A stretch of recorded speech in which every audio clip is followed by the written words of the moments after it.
Hey guys, this is Debbie Potts, the host of the Low Carb Athlete podcast, where it's more about being a fit and healthy athlete from the inside out to be a fat adapted athlete, but still be able to burn carbs when needed. So we have good fat metabolism and we have good carb metabolism. So we are and flex. We are keto flexibility, we are metabolic flexible and mix things up. So we want to train the whole you to improve performance and longevity with what I call the holistic method, 8 elements. So if you know my story, I'm going to be talking a lot about it lately because it is 10 years, 2013, around February, March.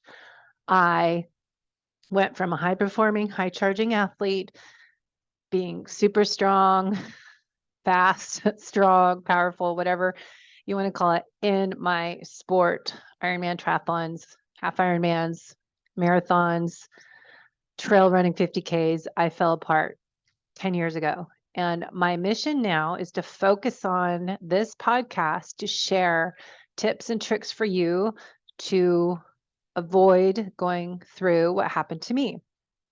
So over the years, I have created the holistic method where I train athletes of all levels. You don't have to be a top athlete. You can just be interested in doing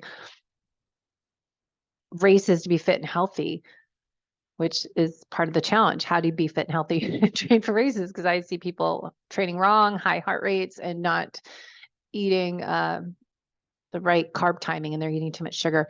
So nutrition, exercise, sleep, stress, movement, immobility, digestion, gut health, hydration, happiness, play, gratitude.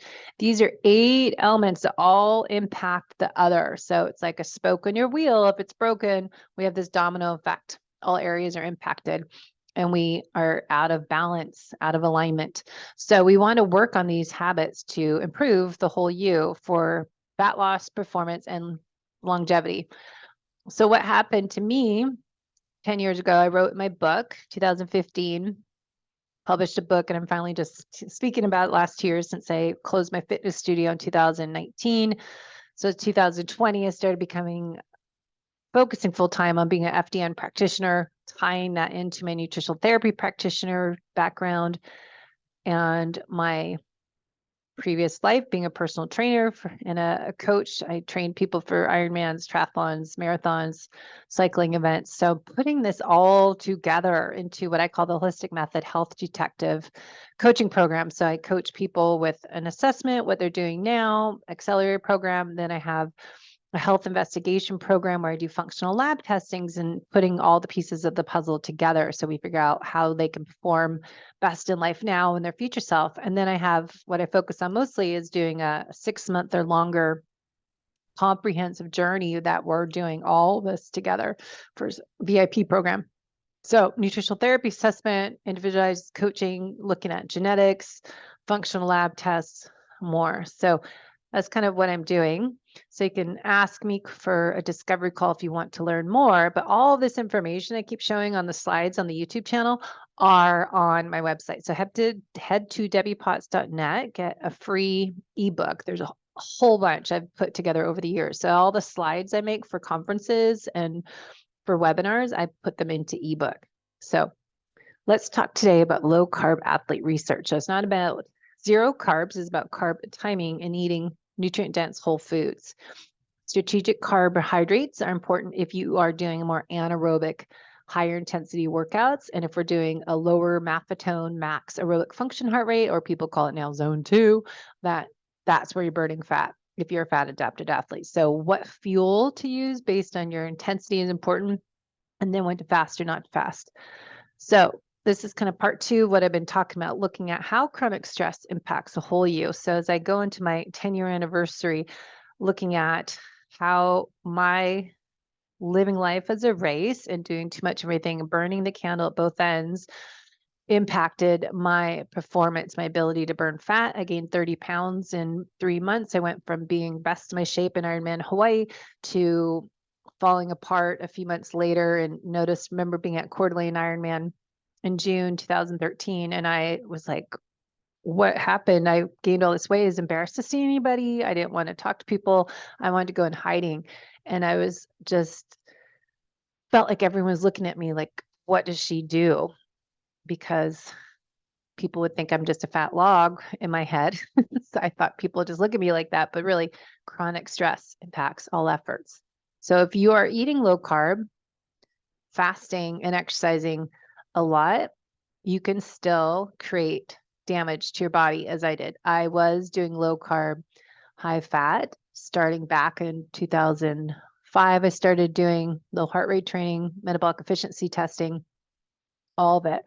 And then I started doing more fasted workouts in 2009 and fueling on my racing and training with more fat, like fat pack, coconut butter, and doing fat coffee all morning and not eating anything. So I was doing it too much. So there's a fine line that fasting when it's beneficial and when it's not. So really talking about you, the female athlete, you, the endurance athlete, you, the high performer that's got a lot of stress already. So there's that Goldilocks effect for everything. So external and hidden internal stressors are what we want to look at. How much stress do you have in your external life? Stress from family life, from working, financial stress, your job, your exercise, especially if you're doing high stress workouts and not enough low heart rate workouts. There's a lot going on. So there's that beaker of stress in your brain. Hypothalamus interprets that stress, goes to pituitary gland to respond to that stress, and it activates cortisol and other hormones to be activated, endorphins and the adrenaline. And so what happens when we have that HP axis always on, we're always running from that lion, saber-toothed tiger, we're being attacked, we get to be in this chronic stress mode. We get to be sympathetic dominance. We're stuck over here and we're always on. So we really want to look at balance between the parasympathetic and the sympathetic nervous system, looking at heart rate variability, looking at acute stress versus chronic stress. So next slide here, we talk about gut problems, and really interesting information because chronic stress impacts your blood sugar, impacts your microbiome, and that can lead to all sorts of things. Leaky gut leads to everything in your body. If we have endotoxicity, toxins leaking out of your gut, if we have bacteria overgrowth, small intestinal bacteria overgrowth, constipation, diarrhea, everything. So we've got to look at why and figure out for you as an individual what you need to do to repair, rebuild, restore your gut health so the whole you is healthy from the inside out. So let's go into this slide. The more antibiotics you've taken, the more likely you have abnormal gut bacteria as well as yeast overgrowth and parasites. And I see this on lab tests. Lab tests I always suggest to clients depending on their budget: blood chemistry panel, GI stool tests from Genova or GI Map or Wheat Zoomer or GI Zoomer from Vibrant Wellness. And then we want to see urine tests, if you can do organic acids or do the Dutch hormone panel. And then hair tissue mineral test, I'm really finding is a key test we need to do. And then if you want a fifth test, I would do a food sensitivity test. Vibrant Wellness, I like their Zoomers or Cyrix labs. So antibiotics can cause an imbalance in your gut bacteria for up to 13 months. I've heard 2 years, so this might be the minimum after just one round of antibiotics. Additionally, antibiotics change the DNA of your bacteria, which makes some of them more resistant to antibiotics. The more you take, more resistant. Leptin resistance, insulin resistance. We've got resistance, dopamine resistance. You always want more. So stuff that we do all the time become less effective. Stress. Stress also causes gut problems because it decreases stomach acid production, decreases bile flow, and pancreatic enzyme production. So this significantly impairs your ability to digest and absorb your vitamins and minerals, as well as protein, healthy fats, and right carbohydrates, nutrient-dense foods. And this will eventually decrease your absorption of prescription thyroid hormone. Those are taking medications. If you are not digesting food, I can see that in the blood chemistry, the GI test, the Dutch test, we can see all these clues. So we put the missing pieces of the puzzle together. But I'll tell you, a lot of people have H. pylori, and that is a big impact on digesting your proteins. A lot of people have high markers on their lab tests that they're not digesting their fat. So if you're trying to do keto and it's not working for you, if you're doing a high carnivore diet, and it's not working, you could be having poor ability to digest and break the food down. So really important parts to look at. So as I said, I wrote this book, Life is Not a Race. It is a journey. Just share my story is more of a good, I don't know how I did it because I wrote it and I was just on a mission to get this information out. So I blogged a lot during my crisis when it first happened because I was just more in shock that I went from Ironman in Hawaii, getting 11th in my age group, and then I did too many races. I went from Ironman Hawaii that 2012, actually did 70.3 worlds that September, November or October was Ironman Hawaii. And then November, I think I did a race in Seattle. And then I did a marathon, 50K trail run North Face in that December. And then January, I did Carlsbad Marathon 2013. And then February, I did Bellingham 50K. So these people that I talk to, they're doing races every month or every few months. Learn from my mistakes. My mantra is now, more is not better. Too much of anything is toxic or can be toxic, I should say. Too little of anything leads to deficiencies. Genetics. I've been looking at my DNA Fit. I've looked at the DNA company. I working with some other programs. I'm taking the Wild Health coaching certification now that we're looking at genetics too. So epigenetics, it's your genetics are not your destiny, but it's your lifestyle habit. So if I'm going crazy and every day, waking up at 4 a.m. and not being home until 8 o'clock at night, it's going to be causing some damage on my health.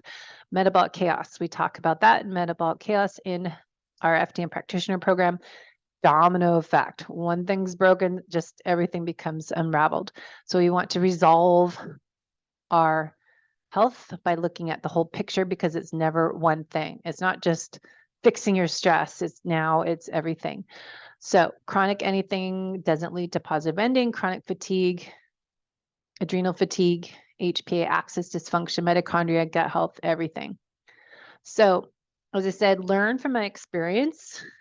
The holistic method really working on the whole you, slowing down, pushing pause more often, pushing that reset button, avoid anything chronic. I call it chronic stress disease. We're just going every hour. So now instead of booking myself back to back to back to back all day long, I have breaks. I'm not rushing. That rushing women's syndrome book's called.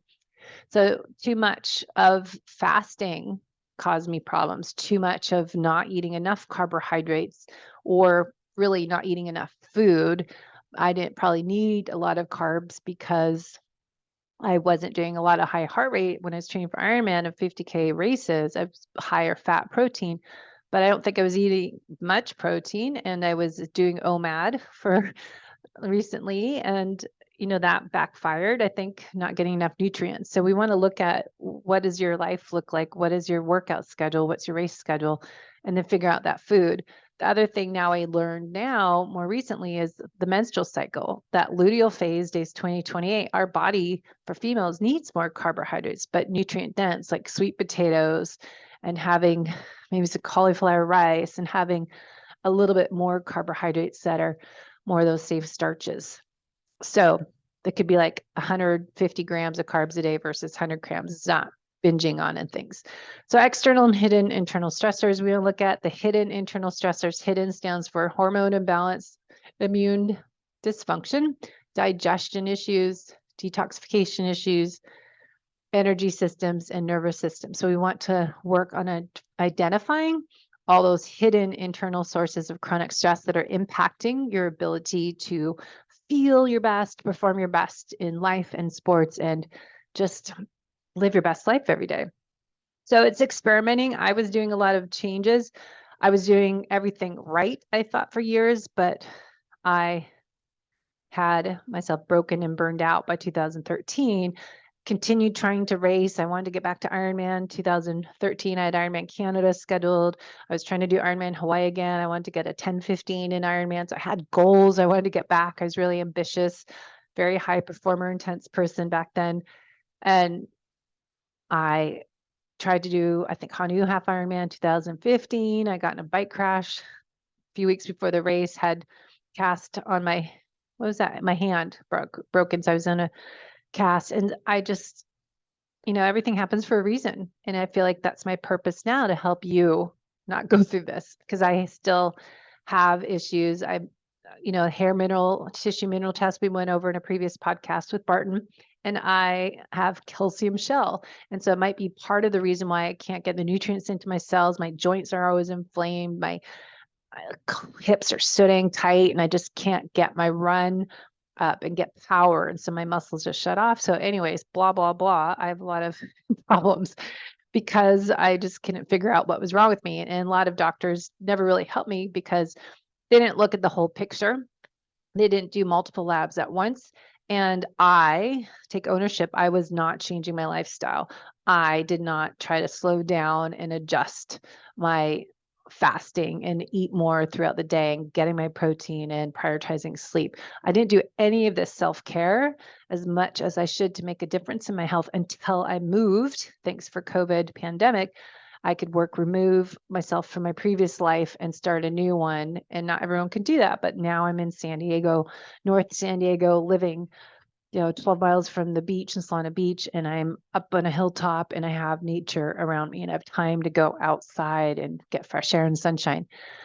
So metabolic chaos is something we want to avoid, that chronic stress response, metabolic chaos. So symptoms may be far removed from the causal factors or stressors found upstream. So if you can zoom into this chart here, metabolic chaos are weak links, so imbalances impacting our bone turnover, motility issues, pancreatic enzymes functions, your weight and fat, your detox capacity, your immune regulation, your glucose carb metabolism. So everything's impacted.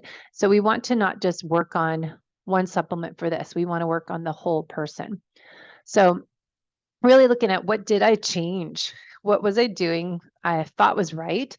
Back in the day, I used to get up super early, 3:45 in the morning. I would live off of bulletproof coffee all morning. I made, like, literally, I filled the blender up with bulletproof coffee, and I used to spray it all over the ceiling because I would make it so big and then have it spraying out of the blender.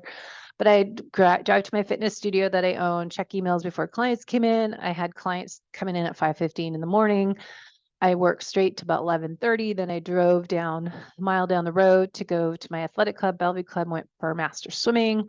Or some days I went home and I did my bike ride in the afternoon.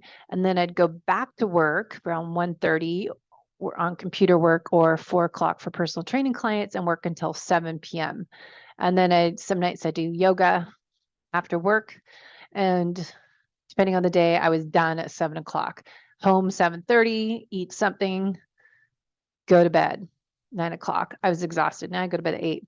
So since then, my morning routine, I used to do, my food was fueling, again, bulletproof coffee.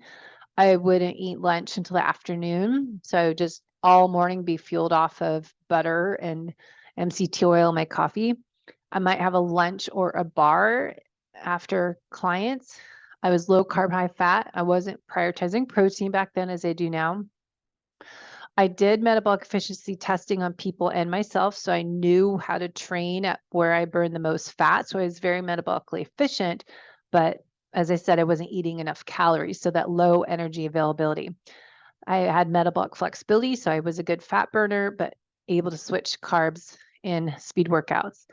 I started doing fasted workouts back in 2009 when I listened to Bob Seebohor, Why Do We Need to Eat, in a USA Triathlon certification course.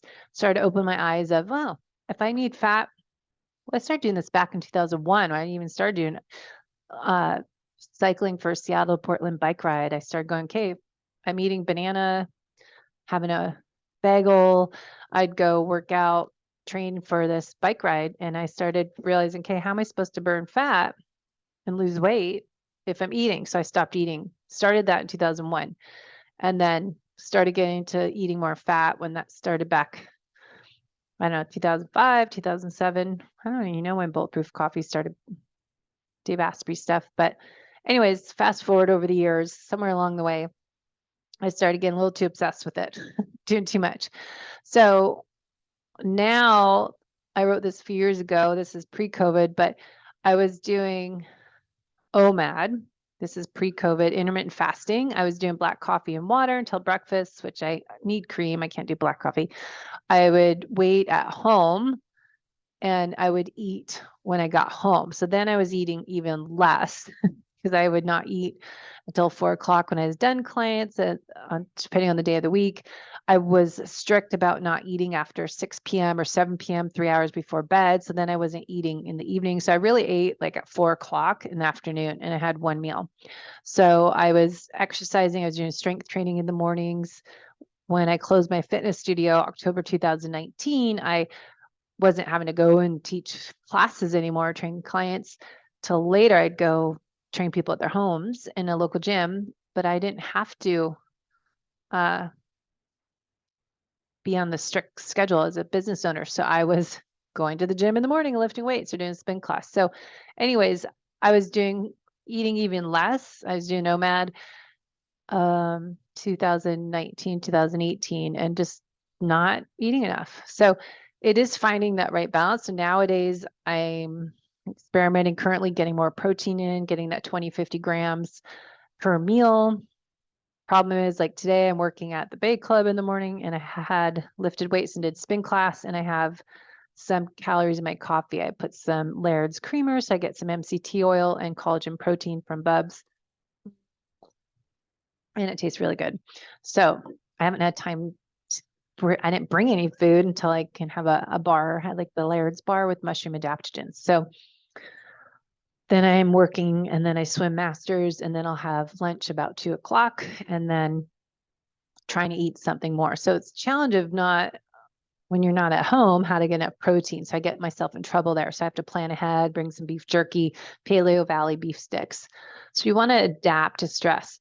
So training the whole athlete, talk about the nutrition, personalizing that program for you, the individual, based on your genetics, based on your food sensitivity tests, based on your heart rate variability. We can do heart rate testing, find out, does your heart rate go up after you eat foods? What's your blood sugar using NutriSense, monitoring your glucose for 90 days, really learning how your body responds to food.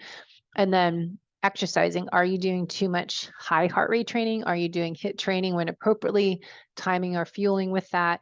And then are you doing strength training? Really important part to lift weights. Like I did chest and back yesterday. Today I was doing some deadlifts and some pull-ups and tricep dips and doing that more, and some mobility exercises with my ankle band and doing some glute stuff. Then tomorrow I'll do chest free weights and do chest press and bicep tomorrow. So it's mixing it up, but just realize how much stress, if we look at what are the signs and symptoms of excess stress or overtraining and under recovery, it goes on. And these symptoms go to so many different areas: brain fog, headaches, chronic joint muscle pain, digestion issues, gas, heartburn, bloating, diarrhea, constipation, abdominal pain, insomnia, autoimmune diseases, hormone imbalances, acne, anxiety, depression, weight gain, ability to lose weight, all can happen. So we want to look at what is that Goldilocks effect. Too much stress, too little stress isn't good either. So that optimal stress that we thrive and can get stronger on recovery. So hormesis is that good stress. Not fasting too much, varying your fasting windows, not training every day the same way, doing strength training, rebuild and get stronger. And you're not going to do heavy chest press, bench press every day. You need to recover in between. So we don't want to have this burnout that I got to and breakdown.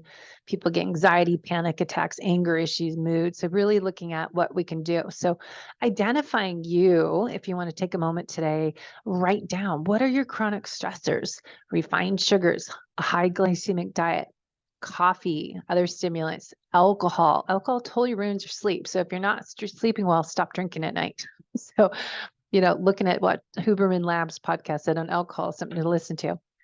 Your morning, evening commute, people driving to work, or now maybe you're working at home.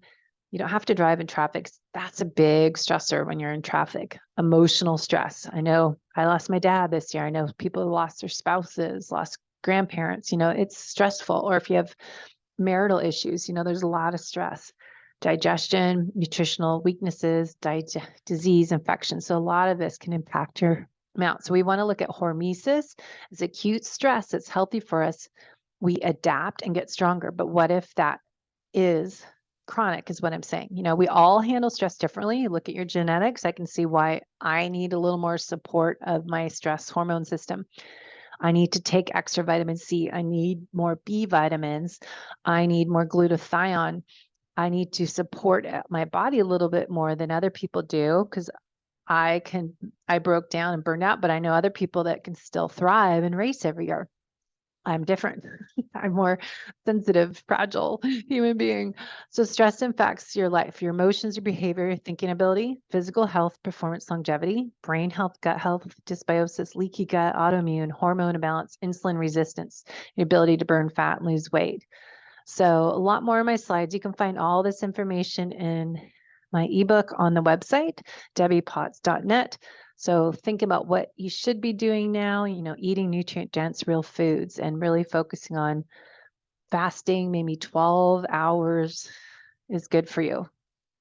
Sometimes it's good to go longer. Females, days 10 to 14, somewhere in there. That's when you can do a little more fasting and do 2 fasted workouts a week if it's low heart rate. But if you're doing high heart rate work, you may want some calories in your coffee. So looking, north to south, how we eat, what you can do to help digestion. Pre-breakfast fasted cardio is only when you're doing that zone 1-2 workout. You're doing, say, 120 to 130 heart rate or below your max aerobic function heart rate.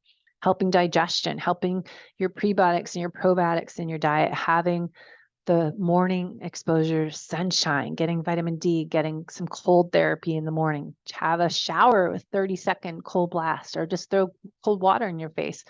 But that morning sunshine, you hear a lot lately. Huberman Lab podcast was saying this over and over again: morning sunshine, cold thermogenesis, and then sauna. If you can do sauna, I just bought a new one. Yay. 4 times a week, we need it to sweat. So overreaching is really important for athletes. Overreaching, undertraining, or overtraining, or nutrition, not getting those nutrients, something to look at. If you are overreaching and under recovering, how do you know you're not a big fat burner? Let's do metabolic testing. Maybe you're not testing your HRV. Notice if that's dropping. You want higher HRV. A lot of people's HRV looks like crap. So that means you're overtraining, not prioritizing sleep, eating wrong foods, having too much alcohol, not managing your stress, doing some yoga, some breathing exercises. So let's check out these overtraining symptoms and looking at that black hole training. Black hole training says it's about 75 to 80% max heart rate in that moderately taxing, not easy and comfortable, but not all out hard. So it's in between the walk in the park and piece of cake recovery workout, in between the high intensity interval sessions. So nice low and easy zone 2 to all out high hard workout. In between is that no man's land. So we want to make sure we're not spending all of our workouts, where I see a lot of runners do this, in black hole training. So you want to have purpose to each workout and don't sacrifice excess cardio and not doing your strength training. So I'm going to end our talk today, but think about this if we want to go over this next time: polarized training versus plus HIIT versus ancestral health approach and high intensity intervals. So we did that with Ben Greenfield's program. It's all in his book, Beyond Training.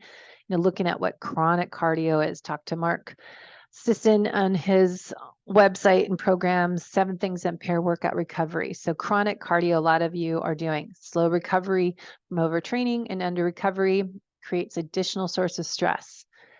It's thinking that we need 45 minutes to an hour a day of intense aerobic activity has created a generation of overtrained, underfit, immune compromised exerholics, is what Mark Sisson said. So think about, is this you? Maybe you need to spend more time in the sauna, doing Normatec, biomat, infrared mats, meditation, sound therapy, foam roller, acupuncture, breathing exercises help that HRV. And looking at longevity plan, how to train, really getting that strength training in, mitochondrial density, optimal fat burning training, really looking at your training, how to do your workouts, but how to match it for the female each week. Hormone cycles can be different. So if you have questions, let me know. But again, go to debbiepotts.net to get all this information. So hope you find that out on my ebooks, and we'll talk to you next time. Let me know what you want me to dive into on the next solo podcast. with me, Debbie Potts. Enjoy your day.